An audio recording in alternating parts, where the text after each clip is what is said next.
About the sugar situation that is in the country, and we play a bite that is according to the managing director of the Kenya Bureau of Standards. Even though he is now facing charges before the court, he had spoken to the parliamentary committee that is probing this matter, indicating whether it is possible to have elements, those elements that I just referred to within sugar. Let's look at that. Sugar samples were further tested for heavy metal contaminants. As a result of public outcry, and no mercury was detected. I want to be very specific that no mercury has been detected in the samples that we have tested. I want to be very specific. In the samples that we have tested. In the samples that we have tested. Because we've identified in number 6 that handling and storage of sugar after port clearance is not monitored, and we have noted that some of these sugars are stored in very unhygienic conditions. Of the sugars that we tested, we did not find mercury. We have not said we did not find the other things. Do you want to tell us that there is a possibility that there is sugar with mercury out there? Copper was detected and it was above the... But also it's a very confusing issue that has been coming from the government side. You have seen Dr. Fred Matiang'i, the Interior Cabinet Secretary, talking about the presence of hard metals and other poisonous substances, but also seeing the minister who's in charge of trade, Aden Mohammed, saying that there is no such a kind of elements. Let's just listen in. What we are selling around and mixing as sugar has got high contents of mercury, has got high contents of copper. No wonder you have the cases you have around the country, whether they are related to cancer or what have you. We have just been selling poison to our people. There is no indication of anything like mercury that has been found in any of those sugars. As a result of that and the anxiety that has been caused in the country, I have asked my counterpart, the Minister for Interior, who has been quoted by the media, that the sugar that has been caught and captured has traces of mercury, to see where those reports come from and what tests have been done to demonstrate that. Right. Dr. Catherine Kunyanga from the University of Nairobi, a food scientist. Welcome to the show. And you have listened to the different voices from different government officials looking at the Kenya Bureau of Standards, saying that they did not find presence of those hard metals in the samples that they tested, but also saying that in others they saw some elements of copper, and some had some allowable level, others didn't have allowable level. Essentially, what is supposed to be in sugar? Basically, I'll start by saying this is a food safety issue, and it's the role of the government to ensure that whatever food product is in the market is actually safe for human consumption. And I want to put it clearly that even historically, even from previous studies that we've done, that heavy metal contaminants can happen in any food. And we've isolated a lot of heavy metals, and recently from fruits and vegetables. So it is possible, but also, as you've been seeing in the media, it's not coming out clearly what KEBS has tested and other government laboratories. They have not told us exactly what levels they have found, neither is it clear what methods they used and whether they have even the competencies to actually test this. So it's not been that clear, and I can understand the public. The consumer is worried. We really don't know whom to believe.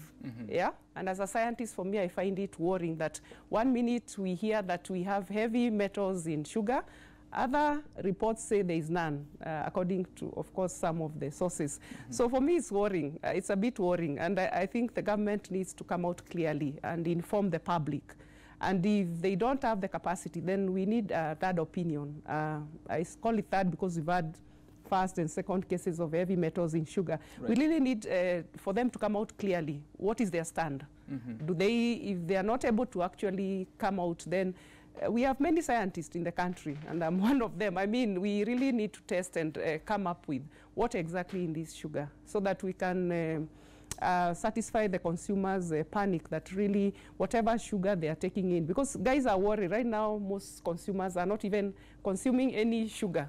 You're afraid for your health. You're afraid that they might suffer. Exactly. So yeah. So let's understand, because I have some images of sugar, what do you call them, packages? Yes, yes. And one of the brands is only giving the number of calories, the energy calories that are contained in the sugar. There is a protein, 0.2 grams. Yes. And then there is fat content, there's reducing sugars, and then there's sucrose level, and then the moisture. And that is almost consistent with another brand that just gives the quantity of sucrose.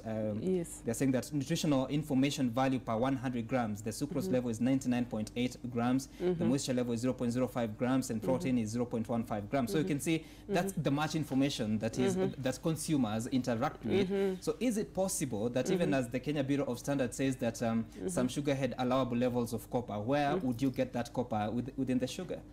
Okay, first of all, I want to again make this clear. That is a requirement for food industries to actually put nutritional information in their packaging. What is actually contained. For example, I'll give a quick example. We have people who are diabetic or have hypertension. So if your product has maybe sodium and or some salt, and also maybe calories that people maybe don't, you need to declare that in the label. If you have some minerals like copper, sodium, and other things, then this should be declared in. That is a regulation that is required.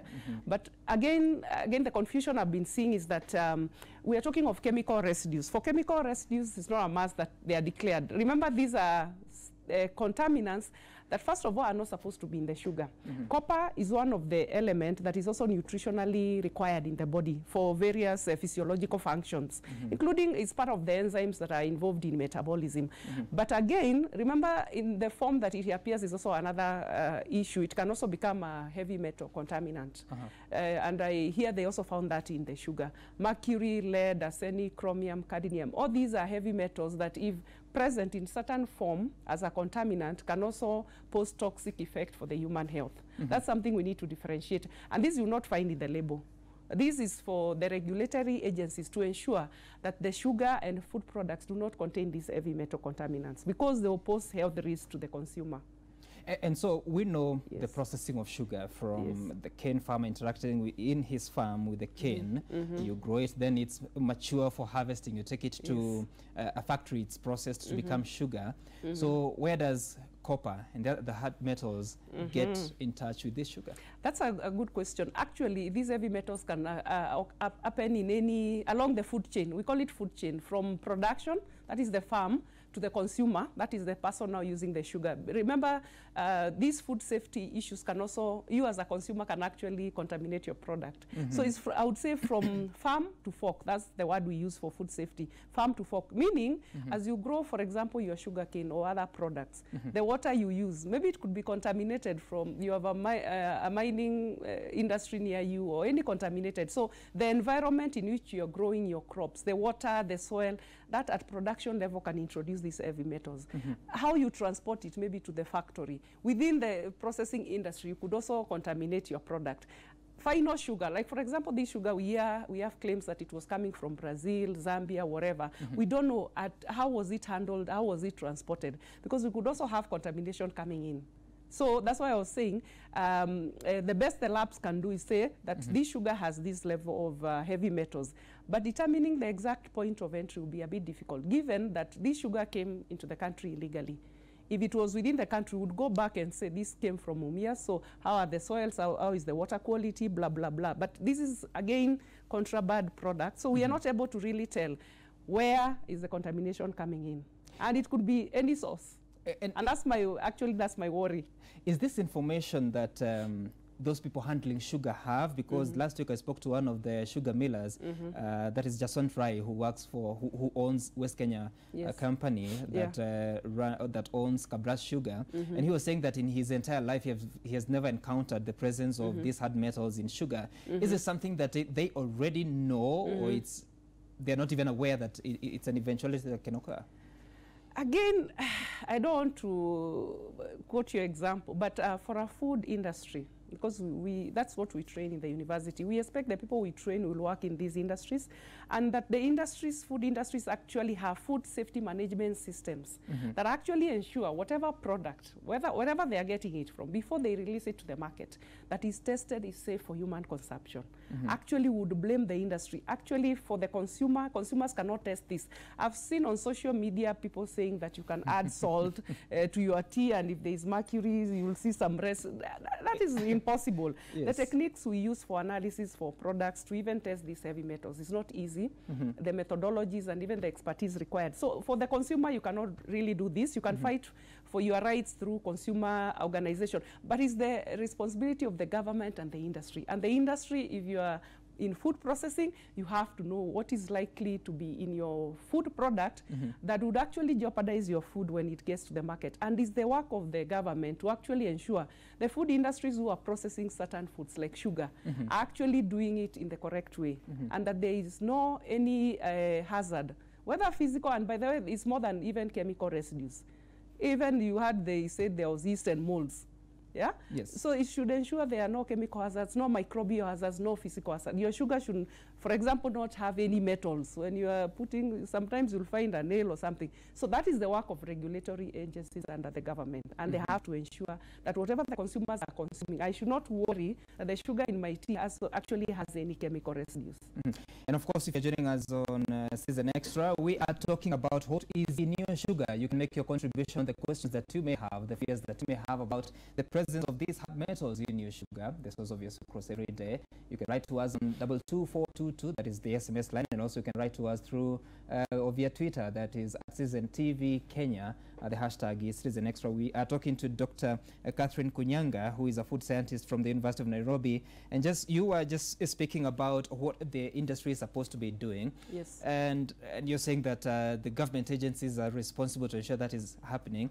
But I don't know, from your research, from your experience, do you think that these farms that produce sugar and other products within the country, do they carry out these tests? Because again, for you to realize that there's mercury in your products, you have to test for mercury, which is a specific test. Yeah, I don't want to speak for all the food industries. I know some of them actually comply.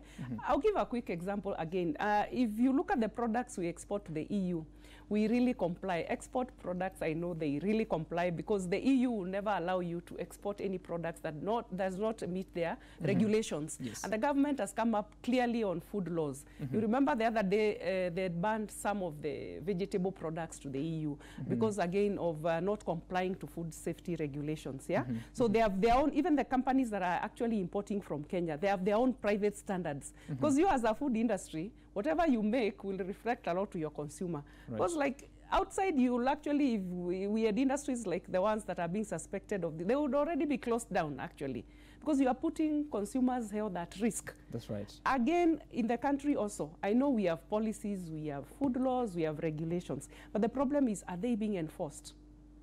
Good question. Are they being enforced? And what is being done? And I wouldn't be surprised. We've had cases where, for example, aflatoxin in maize, and labs saying that maize was contaminated, and it still ends up in the market, and the consumer will consume this. Then who is supposed to enforce this? And we have regulations. Are they being enforced? That's a big what question. is being done? Like this sugar, I heard some was found in Meru County, for example, in Ruiru. What happened to the sugar? Is it still in the market? What happened? Because it's supposed to be totally destroyed. It's not supposed to be in the market. And so, actually talking about that, because I remember last week when the members of parliament were talking to the Kenya Bureau of Standards officials, they were saying that any sugar that has questionable content should be recalled. Yes. Studying the market chain that we have in this country, how possible is it to really recall such kind of sugar? And some of it is actually unregulated. Yes, yes. I would say it's a bit difficult because we don't know, first of all, by the time they were able to analyze and really put that red flag about these heavy contaminants in sugar, had we already consumed this sugar? And given that this duty-free sugar has been going on for a while, from what I could hear from the news, is it possible that we've been consuming already the contaminated sugar? And that is not only sugar, that goes to any other food product. Given we have a lot of informal markets that are not properly regulated, how much are we taking in of these chemical residues and other contaminants? How much of it? So it's a bit difficult to know, because remember, we have a lot of informal markets. When you go to your estate, you'll get Mama Mboga selling for you vegetables, fruits, some meat and meat products that are even processed along the roadside with all those fumes coming in, air contamination, a lot of pollution in the environment. But still, you are consuming that. How much of that are you consuming? And remember, these are some informal markets that are not regulated. No one is there even to check what are we eating. So that's my worry. So let's talk about this impounded sugar. Yes. Because according to the Cabinet Secretary in charge of Interior Affairs, that is Dr. Fred Matiang'i, Yes. he is convinced, and his account has also been corroborated by the Director of Criminal Investigations, George Kinoti, Yes. saying that out of the sugar they impounded, some of it has these hard metals. So it's imported sugar, so it's not grown in Kenya. Yes. So when it leaves the port in Brazil all the way to the country, the port of Mombasa, what are the exposition situations for it to really acquire these hard metals? First of all, I'd want to say this, and I thank our Interior Cabinet Minister for actually raising this as a red flag, because before the product even leaves wherever it's coming from, we should have ensured through our regulatory agencies and the person we are importing from, that whatever product they are bringing into the country is actually safe for human consumption. That should have been done. And then we have also official controls that govern our borders, and even when the product gets into the country, whoever is importing that sugar should also ensure before they release that product to the market that is actually free for human consumption. Yeah, that should be established throughout the entire chain until that sugar gets to the consumer. And that again is the work of the government. So when the sugar, because we understand that it's imported in bulk, it comes in containers, then it's bagged at the port of Mombasa. Yes. Well, bagging means putting it into smaller packages. Yeah. Yes. So where do you get these heavy metals? Is it from the processing in Brazil, or is it from the transportation? Again, it could be even at the point of where it was produced. And I've said this, we have a lot of illegal products coming, even from China and other countries, and we don't test, even from the origin, when it was produced, when it was being transported, where it was stored, and how it's being handled. At any point, you could have contaminants coming in. So the fact that they are packaging in smaller portion does not preclude that sugar is safe. They should actually test it before they can package for final consumption to the consumer. That they should establish and make sure before it hits the market that sugar is actually free of any contaminants. So if you have these elements, is there a certain process, like let's say the sugar that was imported had these elements, is there a certain process that you can use to clean it up? No. If they are present, they are present. You can only, when we get heavy contamination in food products, you're supposed to recall the product if it's already within the market, or if you've not released it from the food factory, then it should not be transported to the market. So even a sugar miller, because now the understanding is that the sugar millers are importing brown sugar, then they have to process it further at their factories. Yes. So it's not even as they do that processing, it's not possible to get rid of these contaminants. No. We say in food processing, we say in junk in, junk out. If you have contaminants in your raw material, obviously in your final product you'll have contaminants. That's why we even test the raw materials before processing. You have to establish that the raw materials you're using, for example, if you're making yogurt, your milk should be free from any contaminants. Otherwise, if they are there, the yogurt you make finally will still contain contaminants. So whatever raw material you're using should be free from any contaminants, so that you are assured the final product, which is the final sugar that the consumer is buying, is actually safe. So if all this sugar is contaminated, so processing cannot take it out. That should come out clearly, that there is no process that will say eliminate heavy metals or destroy any contaminants. If you are using an inferior raw material, obviously you produce a final product that is not safe and is not of high quality, and that has impact in terms of side effects or toxicity to the consumer. We'll come back to that point of processing, but first talking about the impurities, let's say, because the Cabinet Secretary in charge of National Treasury, Henry Rotich, yesterday said that the country imported or brought in 920,000 tons of sugar. Metric that's about tons, that's 920. That's a lot. Let's just say it's a lot. I think because of this duty-free, it's a lot. Million kilograms. Yes. Almost 1 billion kilograms. Yeah. So if all that sugar is contaminated, what do you do with it? You're saying you that destroy it. How is that destruction But again, done? as I said, because they have been having conflicting information on the laboratory test, they should make sure that they have actually confirmed that these chemical residues are in the sugar. So in that destruction... And that's why I talked about how are they testing it, in what form, because like, for example, mercury can occur in many forms, either methyl mercury or inorganic mercury or organic mercury. They should be, I read those test results. It's not clear. Yes. In what form was mercury found, or copper or lead? How much of it? How was it tested? I mean, that is the right for the consumer and other stakeholders to actually know exactly what was in the sugar.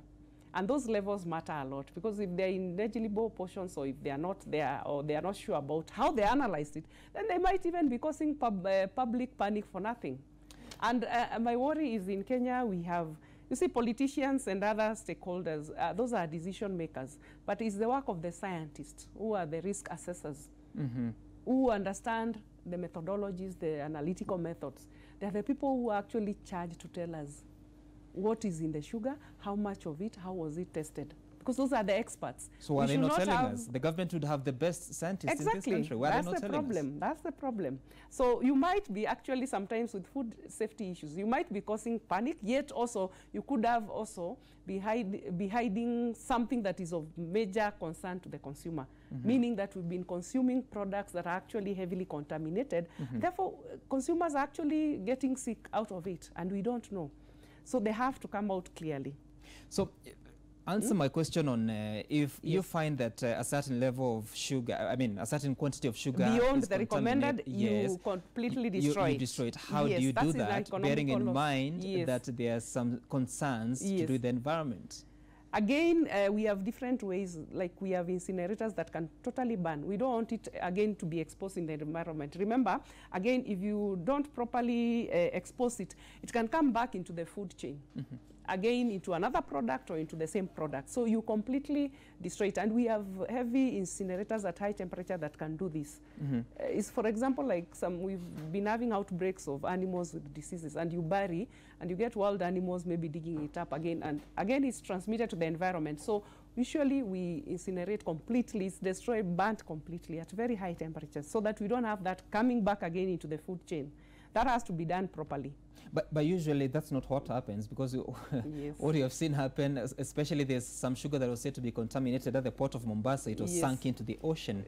That is wrong, because the same water will go back to the environment. Again, we will still have that, or the fish. Remember, like fish, fish and fish products have actually been shown to have the highest levels of mercury, methyl mercury, which has been shown to have a lot of problems, especially for pregnant women.